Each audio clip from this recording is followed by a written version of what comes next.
Bishop Mar Paul Chittilappilly, a name that still echoes in the eparchy of Kalyan, a name that still reverberates in the hearts of the faithful of Kalyan Eparchy, a name that remains as an impetus for the elderly and the pioneers of this eparchy, for that was the magnanimity and uniqueness of an ever-charming pastor and a great leader. He was the Moses of Kalyan Eparchy, who led the people from void to sturdy, strong-footing foundations of faith in Jesus and in the Syro-Malabar traditions. When Moses, the great leader, was called by God, the fundamental foremost requisite was to remain close to him in prayer and to trust him in everything. Moses, with his sheer belief in God and prayer as his ally, led the people to the land that God showed him. Though chaos took charge of his mind with shadow of uncertainty ahead, Moses leaped.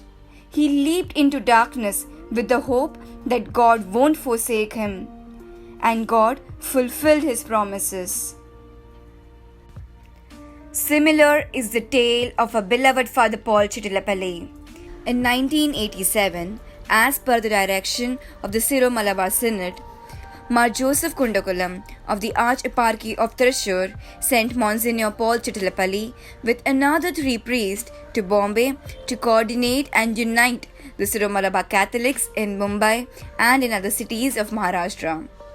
The managerial body of the Kerala Catholic Association was of a great help to establish pastoral services in different places of the city.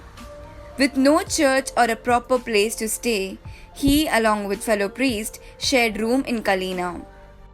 From nothingness, they started their pastoral ministry with faith in God and missionary zeal.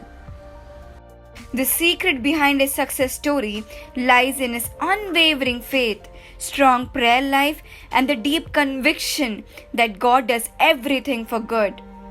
In 1988, Monsignor Paul Chittilappilly was ordained the first bishop of the Eparchy of Kalyan, the first Syro-Malabar diocese for the migrants.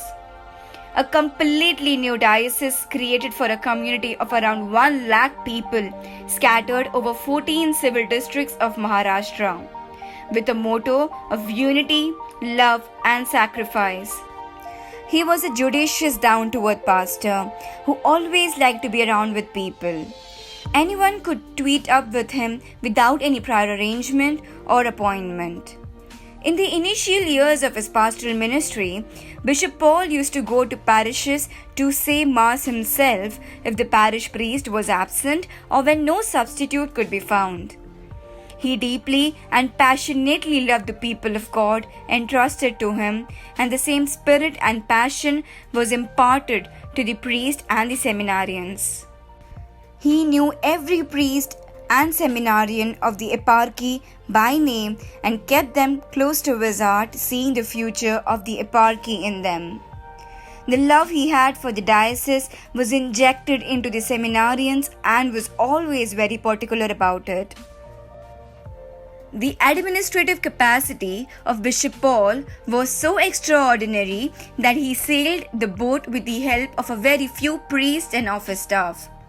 He well knew the ups and downs of his fellow priests and well observed their qualities and weaknesses.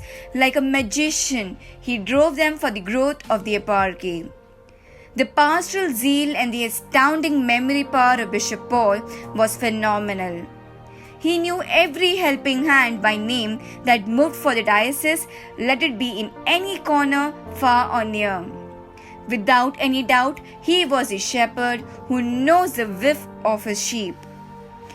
Being a man of deep spirituality and personal prayer, he always would depend on prayer than his intellectual capacity at the time of crisis. Nothing could stop him from doing the liturgy of hours as well as the personal prayers before he goes to sleep. He used to have his breviary and rosary with him even while traveling. He always encouraged and exhorted his fellow priests and seminarians to make the liturgy of hours without fail. Dear Bishop Mar Paul Chittilappilly, The Eparchy of Kalyan will always be indebted and grateful to you. The dearly reminiscences made by you can never be effaced. Today we find solace as we now are blessed to have a soul in heaven to intercede for us, a soul whose fragility was this diocese. We pray that the eternal bliss be granted to you and wait until we meet again in heaven.